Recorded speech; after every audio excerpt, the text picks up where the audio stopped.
Well, it's quite a rich and, in a sense, somewhat complex tradition because of its long history going back, well, at least 3 or 4 thousand years if we're speaking of Taoist philosophy, and at least 2,000 years if we're talking about the more formal monastic movements in Taoism. Taoism is basically a system of self cultivation, that is, meditation as well as physical practices such as Qigong, such as various martial arts, that are all designed to unify you with the Tao. And what does that mean? The Tao is the cycles of nature. It's also the divine mystery. It's both transcendent and immanent. That is, it is the mystery that seems beyond any individual person, yet it is also that mystery and beauty and sense of life force that we feel in nature herself. So that's why I say Taoism is so rich and rather complex. It has many, many methods of meditation. I mean, everything from cultivating inner silence, which is, of course, so important for so many world spiritual traditions, as well as some unique facets, that is, visualizations to absorb yin and yang directly from nature. That is, the moon, which is yin, the sun, which is yang, or to develop certain virtues such as compassion and kindness. In fact, the original classic of Taoism, which so many Americans have read, the Tao Te Ching, it's the most often translated text in world religious literature next to the Bible. That Tao Te Ching was originally the De Tao Jing. That is the classic of virtue. Virtue is De, and the Tao, the way of nature, the mystery and beauty of nature. So why does the De Jing come first? Because your behavior, your social relationships, your ability to express and receive love and compassion, these are considered even more important than the mystical philosophy, contrary to what many people think about Taoism. So in this program, I'm going to explore with you each of those aspects. That is the virtue aspect. How can we cultivate compassion? As well as the more famous mystical aspect of being one with all of nature, which, by the way, includes the breath and includes health. So this is going to be our sort of basic outline. Let's start with, as I said, the lesser known virtue aspect of Taoism. And I want to consider a sort of reference for this in the Tao Te Ching, the 4th century BC classic. It was originally the De Tao Jing, chapter 67, which says in the beautiful poetry that Lao Tzu wrote the text in, Lao Tzu says, I have 3 treasures, guard them well. The first is compassion. The second, frugality. The third, not daring to be first, or we could say humility. Lao Tzu then continues in that same chapter. He says, and this is my own translation, only the compassionate can be brave. Only the frugal can be expansive, or you could even say generous. And only the humble can be a leader. What wonderful advice for all of us and for our society. The question is, how do we develop this? Well, of course, I'm going to repeat something you already know. The main way to develop these is through the wisdom you acquire just through living and through your dedication to living a good life. Nevertheless, there are some specific meditations that can help deepen these qualities in ourselves. And we're going to start with the most important. We're going to do this De or virtue meditation based on the quality of compassion. And for that, I'd ask you to simply close your eyes, rest your hands in your lap. For now, we're not going to worry about specific mudras or hand gestures. Just rest them comfortably in your lap. Find a comfortable position on your chair. This is best done while seated. You can be in a comfortable chair. If you prefer to sit on a cushion on the floor, that is also fine. So your eyes are closed. You're going first into a state of deep relaxation, of inner quiet, reaching underneath all the words, all the concepts, all the worries, taking time to, in a sense, hang out with yourself, just to be present. I'm going to leave you in silence just for a moment as you find that silent space in yourself.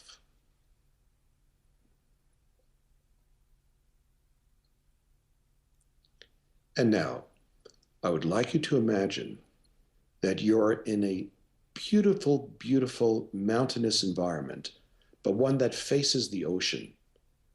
So you're in the mountains, but the ocean is in the distance. If you know the geography in the United States, it's kind of like the area around Big Sur, California. So someplace where you're in the mountains, beautiful, comfortable environment. It's a warm spring day. And you're sitting there right around twilight in the evening. The sky is darkening. You can hear the nighttime sounds, perhaps hear a gentle breeze moving through the trees, and in the distance, the sound of the ocean becomes still darker. All the stars come out. It's almost like a time-lapse photograph. But now you're just being present in your mind. You are seated on that mountainside.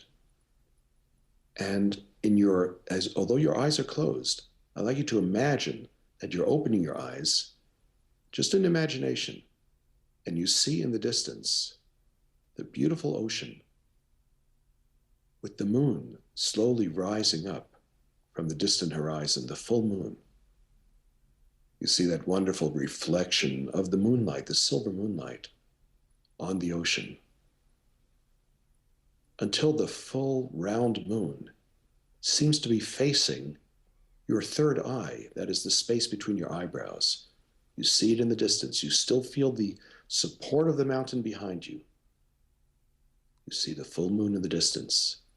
And the moon gradually becomes smaller and smaller and brighter and brighter. The full moon is magically shrinking, decreasing in diameter. It's smaller and smaller, brighter and brighter, until it is a luminous pearl suspended in the heavens, above the ocean, the mountain behind you. And that pearl now begins to expand, as though it wants to return to its original size and shape, returning to the shape of the beautiful full moon. So see that pearl expanding, expanding more, until it's once again that lunar orb, that round moon shape, beautiful silver light.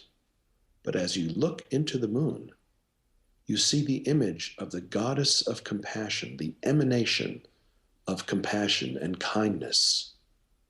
You could also put the quality of love into this feeling, this image. Now, although traditionally you would imagine, as a Chinese Taoist, the image of Guan Yin, she who hears the cries of the world.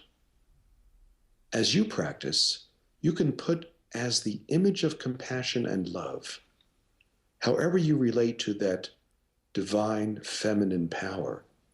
If you prefer to see Mary, Mother Mary, or Tara, or some other figure that is relevant to your spirituality, that's absolutely fine. So you see the mother image of compassion in that lunar sphere.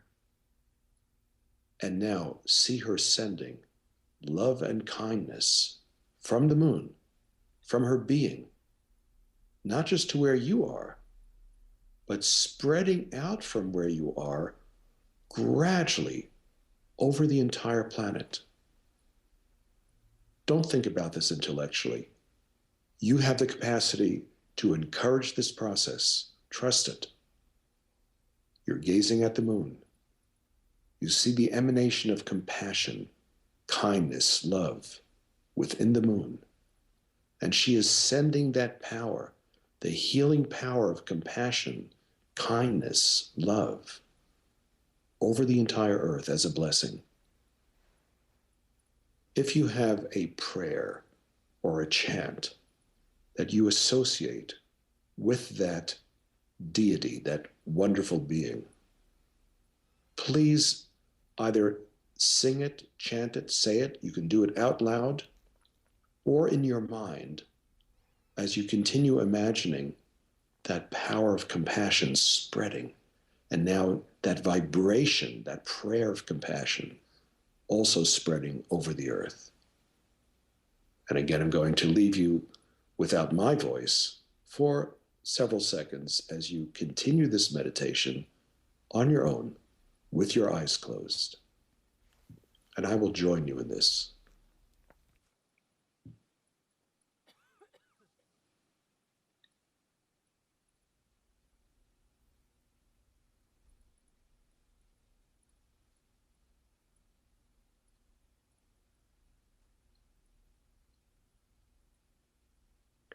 And you can gradually let the image dissolve. Just let it dissolve into that great imageless mystery that produces all thoughts. That's the source of our being.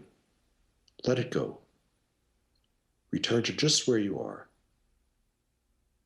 And when you feel ready, you're welcome to open your eyes. Now, we did a somewhat shortened version of it because I don't want to take up the entire time with this one meditation. We have a lot to discuss, more to share. But of course, when you practice on your own, you can spend as much time as you need with that prayer, with that image. For example, if your orientation is Christian and you want to do the rosary while allowing that image, perhaps of Mary, to send love and light through the earth, you're welcome to do that. Or if you have a prayer mala, a prayer necklace in Taoism or in Buddhism, and you want to work that prayer necklace as you perhaps do the chant of Guanyin, which, by the way, is shared by both Buddhists and Taoists in China, well, you can do that. So spend as much time as you need to truly enjoy the feeling, because when you are of service to others, you're also of service to yourself. You know this. When you offer healing and kindness to others, you're also healing your own heart. So I'd like to suggest this as one example of the de, or virtue aspect of Taoism. That means as we change the way we relate to others, as we change our behavior, in that we are cultivating the Tao, the way of nature. Sure, I mean, and that's, by the way, as you probably know, for those that are familiar with my products, that is one of my favorite aspects of Taoism. And there's something magical, almost shamanistic about it. In those meditations, the idea is that we do the healing practices to make ourselves more open and ready to receive the healing blessings, the energies, the qi, the life force from nature. So we're not only contacting nature in a sort of mystical way, that is feeling how we're connected with all of the cycles, how we're breathing recycled air, how the light that we sense in nature is a light that's been here for billions of years. It's not only that, it's also the idea that we can actually physically, energetically connect with these healing forces from the sun, the moon, the stars. Let's try an example. This is a healing meditation, a visualization from Taoism, in which we connect with natural forces and we also heal ourselves in the process. So once again, close your eyes and find again that quiet space.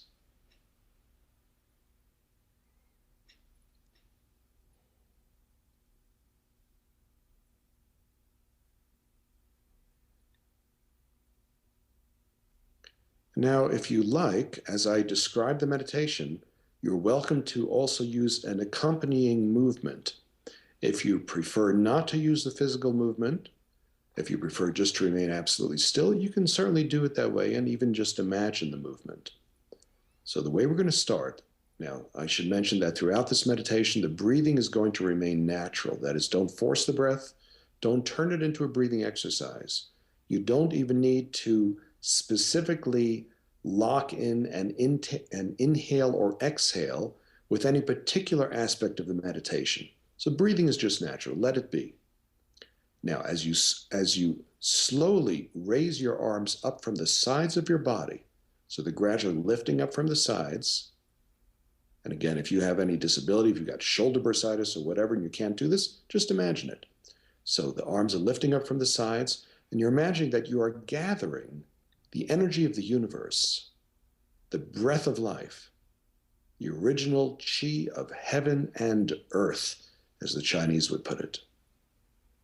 So the arms are lifting up until they are over your crown, the palms facing down towards the top of your head, your hands a comfortable distance from your crown, as though you're listening with your palms to feel the warmth of your own head, the warmth and the life energy.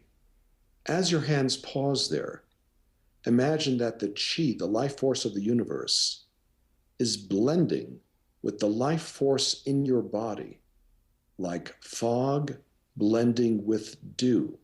So again, the hands are over the crown, you're pausing there, and as you're holding them there, the chi of heaven and earth, the chi of the universe, is blending with the life force in your body, as though the subtler expression of chi is like fog and the denser expression within your body is like dew. They are blended together, and as the hands float down the front of your body, you're allowing this wave of mixed energy to wash through the internal organs. So you see it washing through the lungs, the heart, the liver, the gallbladder, the stomach, the spleen, the pancreas. It moves through the kidneys. Again, the wave of pure healing energy moving through the intestines, all the way down to the bladder. And then as your hands gently release down to the sides, just let go of the unneeded chi. Let it drain out the fingertips. Let it drain out the bottoms of the feet, as though any stagnant, unneeded, or even diseased chi is just being released. Let it be released into the ground. Let's try it another time. Your eyes are still closed, and the arms are slowly lifting up from the sides, gathering the energy of the universe, as though your awareness is not limited by what you have physically perceived, by what you have seen, what you have heard, gathering the energy of the universe. The hands pause for a moment at the crown, and you imagine the life force of the universe has blended with the life force in your body, like fog with dew. And the wave of healing energy is washing your internal organs, as though all of your internal organs are porous. The energy just moves through them. The hands are slowly floating down the front of the body. The pure energy is washing the organs. And once you've reached all the way down to the bladder, the hands gently release to the sides, the unneeded and stagnant energies, draining out the fingertips, draining out the feet. Send it deep into the earth. Turn it into compost. Try one more time. The arms are lifting from the sides. You're gathering the chi of the universe, receiving it like a blessing, like a gift. The hands pause near the crown. The chi of the universe blends with the chi that is the life force in your body. And that wave of pure healing energy is descending as the hands float down the front of the body, a few inches away from your body. But in your mind, you're looking within. You're seeing that wave of the purest energy wash through the organs, cleansing them. And send the unneeded chi out the feet, out the hands. Let it drain away. Now, as you complete that, let that image go and place your palms gently on the lower abdomen, just below the navel. It doesn't matter which hand is on top. Don't worry about that for now. Rest them on the lower abdomen and feel, without any image, just through feeling. Feel the way the belly expands gently when you inhale and releases when you exhale. Let your mind drop under your hands as though you are one with your breath, as though that chi, that life force, is manifested in your body through the breath. The breath is the wind within your body, and you're just feeling it, sensing it. And even though you're primarily focused on that movement of the abdomen, expand your awareness to include the rest of your body with the intent that there be such a state of openness internally that that pulse of the breath can move and rejuvenate, refresh every cell, every atom of your body. So the belly is like a pump for the life force. With each inhale, with each exhale, that sacred breath, that breath of life, is spreading to all of the cells. Your cells are like sailboats, and the wind is filling every sail. Every atom, every particle of your body, refreshed by the breath. The hands lifting away from the spine when you inhale, the belly and the hands sinking gently back without force as you exhale. And that gentle opening and closing, that pulsing of the breath, reaching every part of your body, filling it. You're allowing space, you're allowing room. There's no part that is constricting the flow of the breath. Feel that, sense it, enjoy it.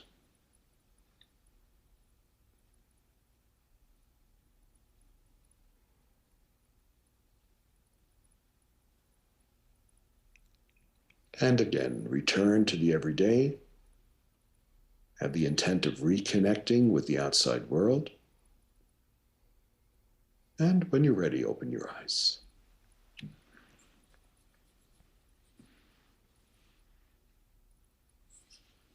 And once again, this is something that you can practice on your own, and you can extend that feeling of inner peace, of the pulsing and movement of the breath for as long time as you wish. It's something that is just so enjoyable. You're getting a sense of the basis of life itself. Every culture speaks about it. It's the ruach in Hebrew, it's the prana in Indian yoga, the qi in Chinese. Every culture recognizes it. And when you merge with the breath, you're also sensing that which connects you with all, because the breath has been recycled through every living creature and through our atmosphere from the most ancient times to now. Think about it. You're sharing the breath of the dinosaurs. You're sharing the breath of every person who's ever lived before you. Now, this is more than just a metaphor. In Taoism, we believe that the breath is that which connects all of life. In a certain respect, the qi, the life force, the breath, is the Tao. When you connect with that, you're connecting with the cycles of nature as felt in your own body. Well, what we're doing is we are increasing the kind of water that's held in our reservoir. So the dantian, the lower abdomen, is one of the primary energy centers that stores this life energy. It's kind of like recharging your battery. So even something as simple as placing the hands on the lower abdomen and learning to slow down the breath through sensing it, through allowing it, that is going to start that process of recharging. Because unfortunately, we're in a world today where, let's face it, there's very little downtime. And we're becoming human doings instead of human beings. We forgot how to stop, look, and listen, how to enjoy life. And without that sense of our own bodies and our understanding that is as important to receive and replenish as to give, if we don't do that, we're going to be exhausting our own resources and, of course, become more vulnerable to disease. So the essence of the healing of Qigong and of Taoist meditation, it starts with yourself. That is, it starts with how to sense our own energy reserves and how to create healthy limits so that if we're going to give, we also know how to store and replenish and recharge. This is so important for healers. I mean, it's important for everybody, of course, but very important for healers because sometimes people get so involved in helping and taking care of others, and I think you can all relate to this, that we forget how to take care of ourselves, and then eventually you've got nothing left. You know, where the free time, the leisure time is so being eaten away by society and by the need to always be on, always be doing, always active, that we're too young in the sense of activity and not enough yin. So the Taoists say, know the masculine, but hold to the feminine. Know the active, but nourish yourself with the passive. Now, what is the relationship of Qigong to Taoism? Very simply, you can see it in the original term for Qigong. Qigong means energy skill. Frankly, it's not that interesting a term. But let's look at the older Taoist word for energy skill, and that's yang sheng, Yang-Sheng. Yang sheng means nurturing life. So the essence of Taoist meditation and of what we call Qigong is a feeling that you can nurture yourself.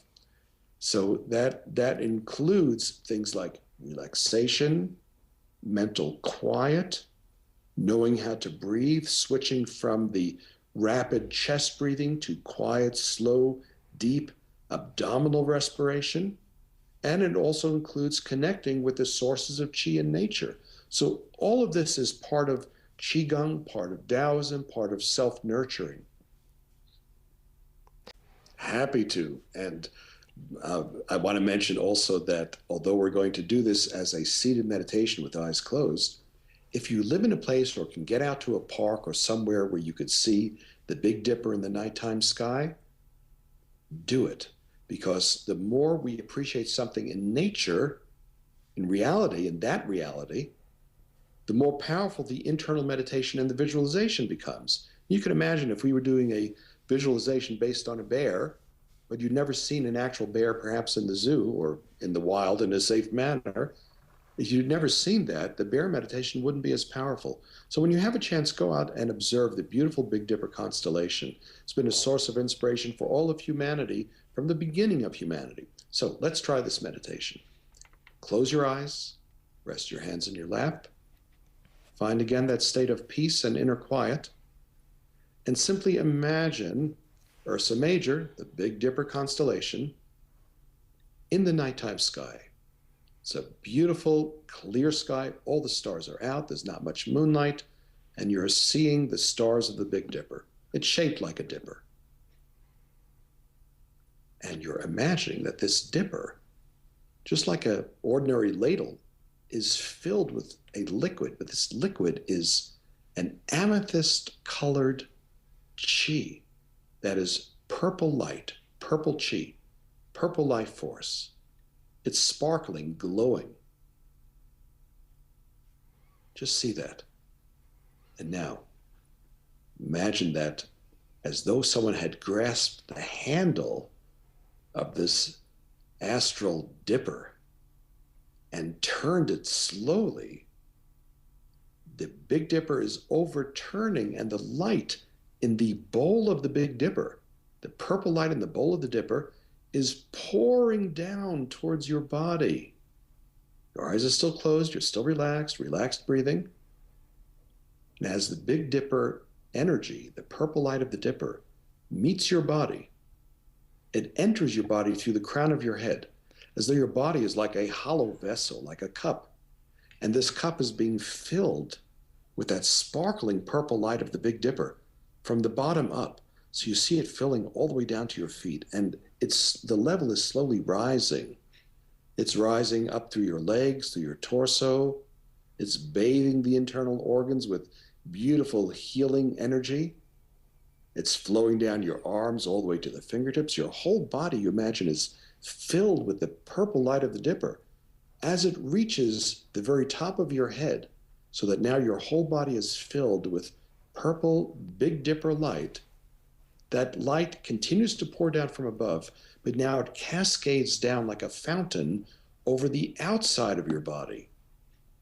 So now the Big Dipper energy, the purple light, has filled your body. You see it filled with the energy, and it is flowing, fountaining down, cascading down over the surface from your head, flowing down the front of your body, the back, down at the level of the chest, moving down along the torso, along the arms, to the level of the hips, the thighs, the legs, lower legs, the feet, until your entire body has both been filled by the Big Dipper energy and been showered on the outside of your body by the Big Dipper energy.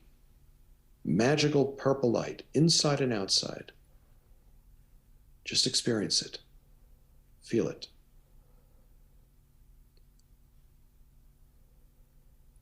And again, when you're ready,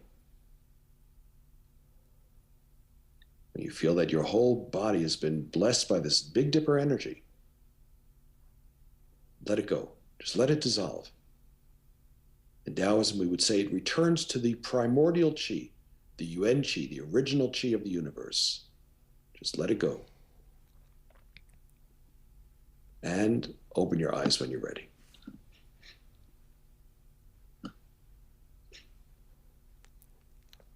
Let's try from two different chapters. Let's think of chapter 10 first. Those of you that have a copy of the Tao Te Ching, later on you can take a look at the text and see how and why I'm interpreting it this way. So the opening of chapter 10 is like this. 灾魂破宝衣，能无离乎？转气之柔，能隐而乎？ Controlling the yang and yin souls. Chinese believe we have two types of souls, one that goes up to heaven, one that goes down to the earth. So controlling the yang and yin souls through embracing the one, that means the unity of the Tao, can you not allow them to depart? Again, controlling the yang and yin souls through embracing the Tao, can you not allow them to depart? And then concentrating the qi and attaining suppleness, can you become again as a child? Concentrating the qi and attaining suppleness, can you become again as a child? I think that's wonderful advice for living. Now, let me give you one other example from chapter 1, the very first chapter of the Tao Te Ching. First chapter says, I'm going to start midway in this chapter. It says, 无名天地之始，有名万物之母. My own translation, not naming is the beginning of heaven and earth. Naming is the origin of all things. Once again, not naming is the beginning of heaven and earth. Naming is the origin of all things. So here's what the Tao Te Ching is saying. What happens to us, to our being, when we look for that which comes before words? No mystical idea, not even the Tao. That's also a word, that's also a concept. Not even the self, not even the true self. What is that which comes before any words whatsoever? Not naming. Because to name is to create an object, to create a thing. Not naming is the beginning of heaven and earth. So when you are not naming, when you are practicing what the Taoists call the fasting of the mind, the body fasts from food. Sometimes we might, for a brief period of time, even fast from water. The mind, to be refreshed, needs to fast from words.